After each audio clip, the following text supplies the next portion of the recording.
Good afternoon everyone. So a couple of videos ago I put out some invitations to ask me some questions that I could use in a Q&A video. Wasn't sure how many I'd get, but I got a few. So this is the Q&A video. I hope you enjoy it.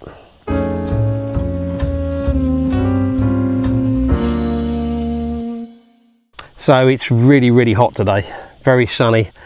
It's 6:05 in the evening, but it's still roastingly hot. Now I could have done this Q&A video sitting at my desk with the air conditioning on, nice and comfortable, but I thought it'd be nicer for you guys if I did it out in the great outdoors with some nice scenery around. So I hope you appreciate that. So in terms of the questions that I was asked, I got quite a few, and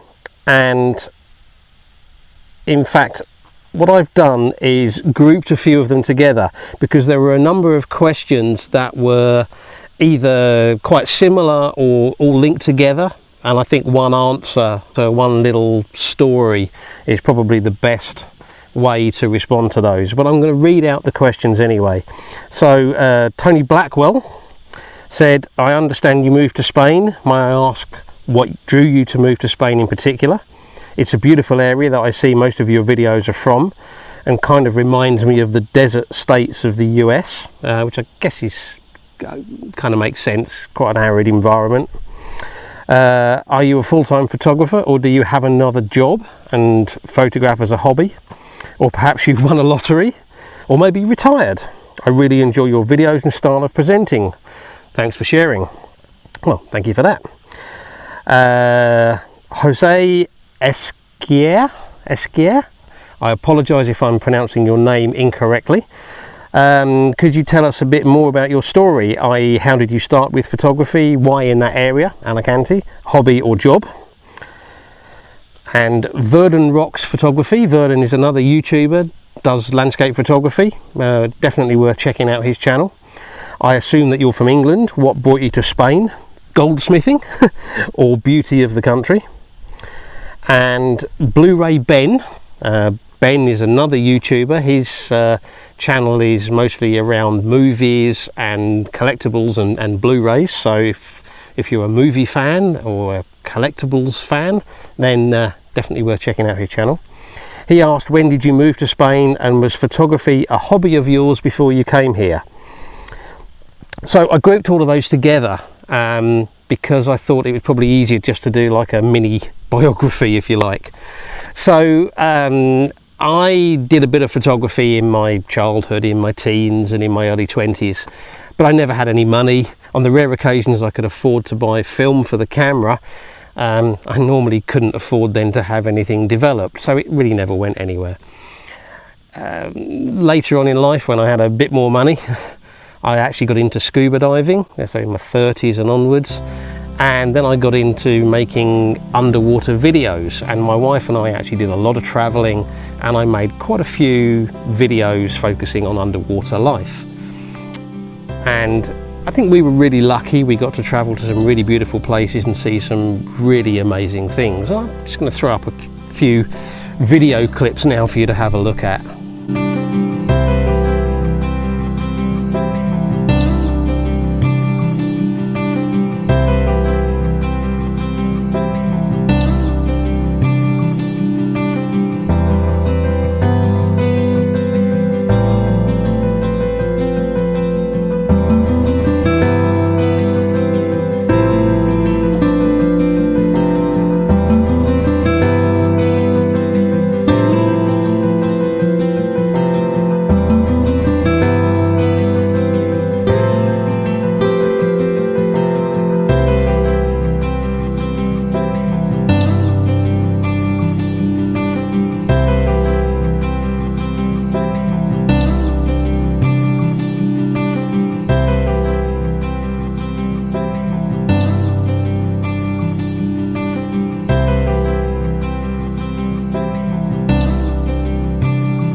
8 years ago, I just fancied getting back into land-based photography. So I went out and I bought a entry-level DSLR and a lens and a tripod, and I kind of played around with different types of photography. I did a bit of wildlife and I did a bit of landscapes, and landscapes is really where my passion has always been when it comes to photography. And then in late 2014 we came on a visit to Spain. Now my wife had been out here quite a few times because her mother already lives out here. I very rarely actually had the opportunity to come out because work used to get in the way and that kind of thing. So we came out here for a visit and kind of fell in love with the place, fell in love with the lifestyle, and decided that the opportunity was there to retire early and come out here and do a lot more photography than I was able to do before. So I guess I've been out here for just over 3 years. Before I came out here, yes, I did some landscape photography, but it was very, very occasional because I was always working. But now I've got the freedom to do it whenever I like. It's a beautiful place. The sea, well, literally I've got the sea 30 seconds from where I live, 30 seconds walk from where I live. And I've got mountains a 20-minute drive away, so it's a lovely place to be. So that's kind of a little bit of a mini bio, and I hope that answers those questions for you. Okay, the next question is from J.R. Garland. Hello, John. Would you be willing to do some more woodland shoots? I know they're not your favourite spots for shoots, but I also know that some of your best work are with the tighter framed areas that the woodland forces you to take. You really have a knack of finding just the right compositions to capture. Oh, thank you, John. Short answer is yes. I do like woodland photography. I like woodland images, but I do find it a challenge. I think you have to train your eye to see compositions in a different way in woodland, and I haven't done a lot of that. And I also have to say that the woodlands here in this part of Spain are perhaps not ideal for woodland photography, but I am going to be doing more. In fact, in the next couple of weeks I'm going to be scouting 2 or 3 locations which might offer some better woodland photography opportunities for me. I don't know yet until I go and see them. And I'm also thinking that sort of late winter, early spring might be better for doing some woodland photography, because at the moment it's really, really dry. But after we've had some rains and a bit cooler temperatures, we might actually get some wildflowers growing in some of the woodlands, so it might be a better time to do it. So the short answer is yes, I will, just not sure exactly when and where, but I will be doing more woodland photography, definitely. Okay, so the next one is from Richard Waterman. Can you please explain in a little detail, possibly giving demo on camera, on how to use exposure compensation effectively, as I seem to always get it wrong and end up having to manually adjust camera settings, etc., and firing a few shots before I'm happy. Many thanks and keep the videos coming, top work. Okay, so exposure compensation. To be honest, I don't use it a lot for landscape photography because I'm normally shooting manual exposure.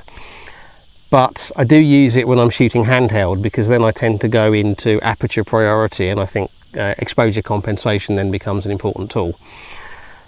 If you watched my video on the histogram, you will have seen that as I was shooting in manual exposure, leaving the aperture and the ISO as was, as I adjusted the exposure time, the histogram moved. And basically, if you're using exposure compensation, you're doing exactly the same thing. You're changing, let's say you're in aperture priority mode, which is probably the most useful one of the automatic modes, for landscape photography anyway. So you're in aperture priority and you adjust the exposure compensation to a negative value. What you're doing is decreasing the exposure time and therefore moving the histogram to the left. And if you add positive exposure compensation, then you are moving the histogram to the right and increasing the exposure time. Exposure compensation is to basically counter the fact that the camera will try to do its best to measure the scene and give you the correct exposure, but it can't know what you actually want to achieve. So if you've got a very bright scene with just a few dark areas, then the camera will look at that scene and will probably underexpose the image, and that's not ideal. And the classic example of that, which is not something I do, not here anyway, is snow. Cameras almost always underexpose snowy scenes. If on the other hand you got quite a dark scene with just a few bright highlights, so for example, you know, a bright sunset or sunrise on a otherwise sort of cloudy day, then what will happen is the camera will try to overexpose the scene, and then you'll get blown highlights. So you can dial in negative and positive exposure compensation to counteract that. So I would say use the histogram.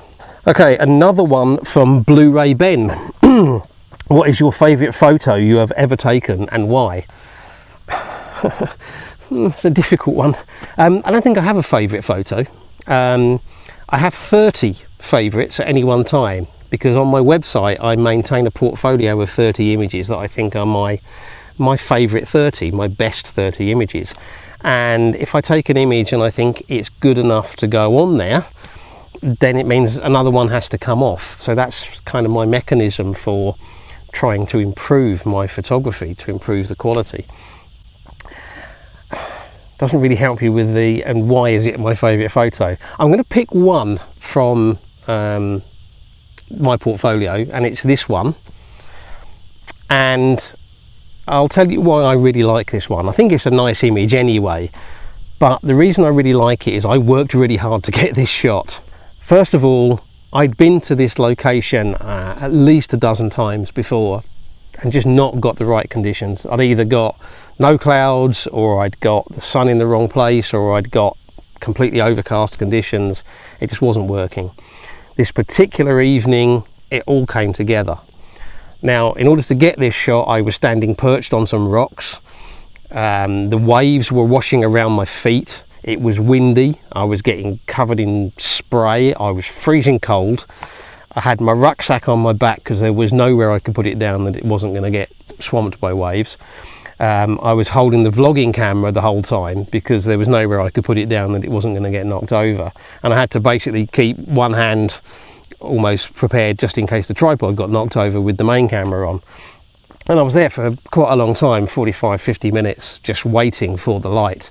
But when it happened, it was spectacular, and I got a real sense of satisfaction from it. So I'm not going to say it's my favourite image, but certainly in terms of the amount of effort I put into it, I think it's well up there. Okay, I've got a question here from Mike C.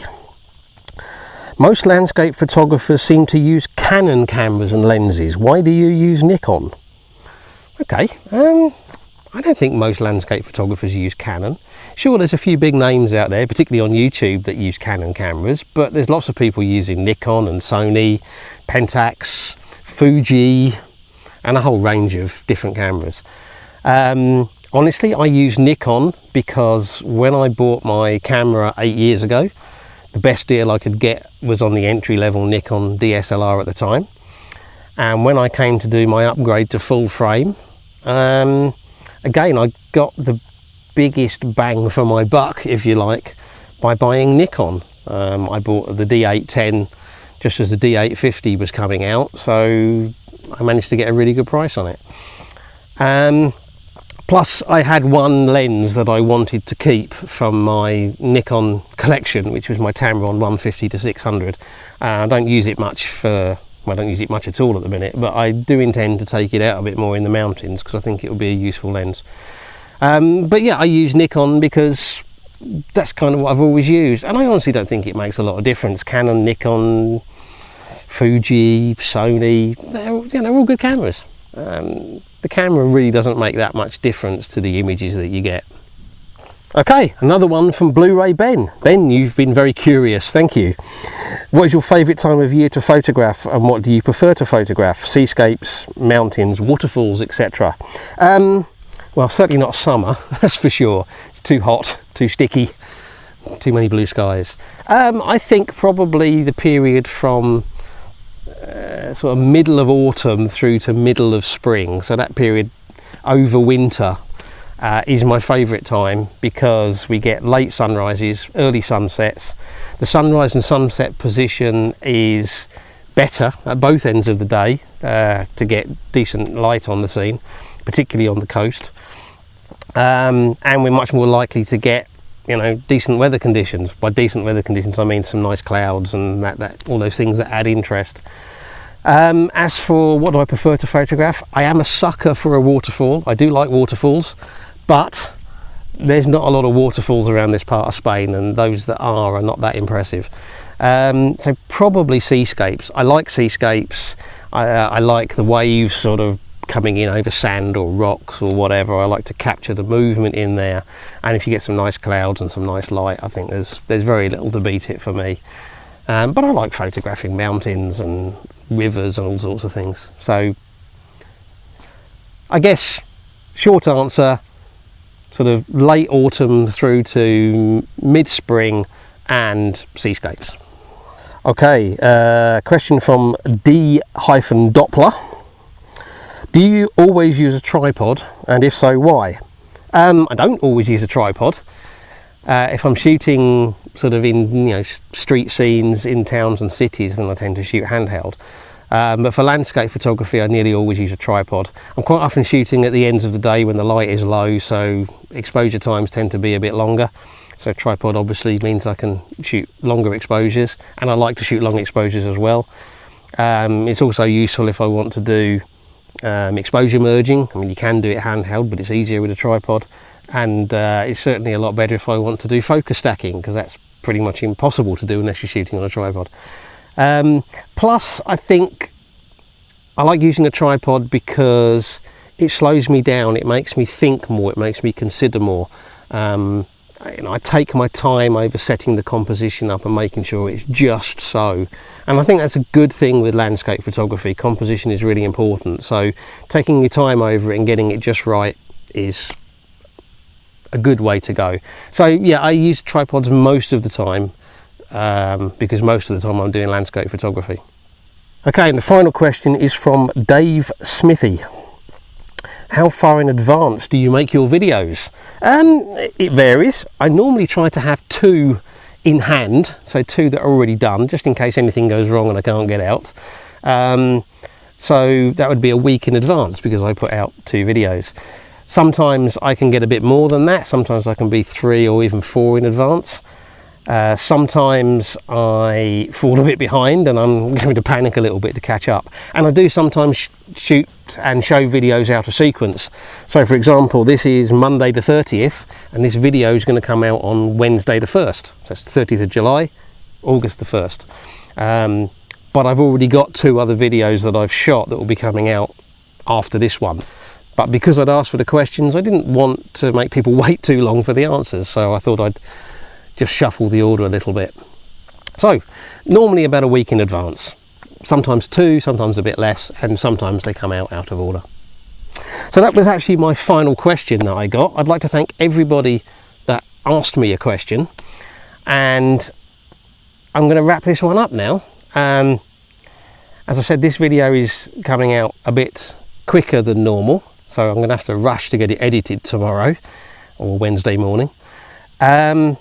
And right now I'm actually going to go off and see if I can find a landscape shoot to do. So I've got about 2.5 hours before we lose the sun here, and we'll see what we can find. But you're going to have to wait probably another 3 or maybe 4 videos to see this one. Anyway, I hope you've enjoyed this Q&A. Again, thank you to everybody that asked a question. And if you've got more questions to ask, then you can always chuck them in any time. I'm always happy to answer them, but I probably won't do another dedicated Q&A video for a while. So that's it. If you haven't already hit the subscribe button, now would be a great time to do so. One will come up on the screen in a second, and there's one down below. Likes, shares and comments, very, very helpful, very much appreciated. So, until the next video, thank you very much for watching. Bye.